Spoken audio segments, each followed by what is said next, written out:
Niha, this is Aarathi from Ithara vlogs. അപ്പം എന്താ ഇന്നത്തെ വിഷയം? ഇന്നലെ രാത്രിയിൽ ഒരു അലാറം അടിച്ചില്ലായിരുന്നോ? നിങ്ങളൊക്കെ പേടിച്ചായിരുന്നോ? ശരിക്കും പറഞ്ഞാൽ ഞാൻ പേടിച്ചു പോയി ഗൈസ്.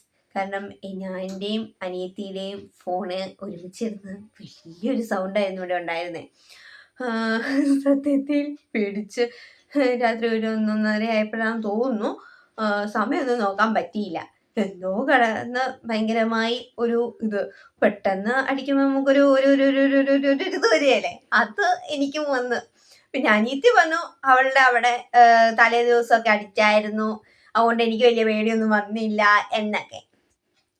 പിന്നെ അമ്മ ഓൾറെഡി ഇതായിട്ട്, അപ്പം അമ്മയോടൊക്കെ ഞാൻ ചോദിച്ചു, അമ്മ എന്തെങ്കിലും കുഴപ്പമുണ്ടോ എന്നൊക്കെ ഉള്ള രീതി ഞാൻ ചോദിച്ചു. പിന്നെ എന്താ, ഇവിടെ ഞങ്ങളുടെ പാലായിൽ വീണ്ടും വെള്ളം പൊങ്ങാൻ തുടങ്ങി. കൊട്ടാരമറ്റമൊക്കെ വെള്ളത്തിന്റെ ഇതിലേക്ക് ആവാൻ തുടങ്ങിയിട്ടുണ്ട്. പിന്നെയും വെള്ളം കയറുന്നു. രാത്രി ഭയങ്കര മഴയായിരുന്നു. അപ്പം എല്ലാവരും സുരക്ഷിതമായിട്ടിരിക്കുക കേട്ടോ. പനിയൊന്നും പിടിപ്പിക്കരുത്. പനിയൊന്നും പിടിക്കാതെ സുരക്ഷിതമായിട്ടിരിക്കാം. എൻ്റെ അനിയത്തി കണ്ണൂരിൽ നിന്ന് ലാൻഡ് ആയിട്ടുണ്ട്. ഈ ആഴ്ചയിൽ എപ്പോഴേലും ഒരു വ്ളോഗ് ഞാൻ അവളെ ഇൻട്രൊഡ്യൂസ് ചെയ്യാം ഗായ്സ്. അപ്പം ബൈ.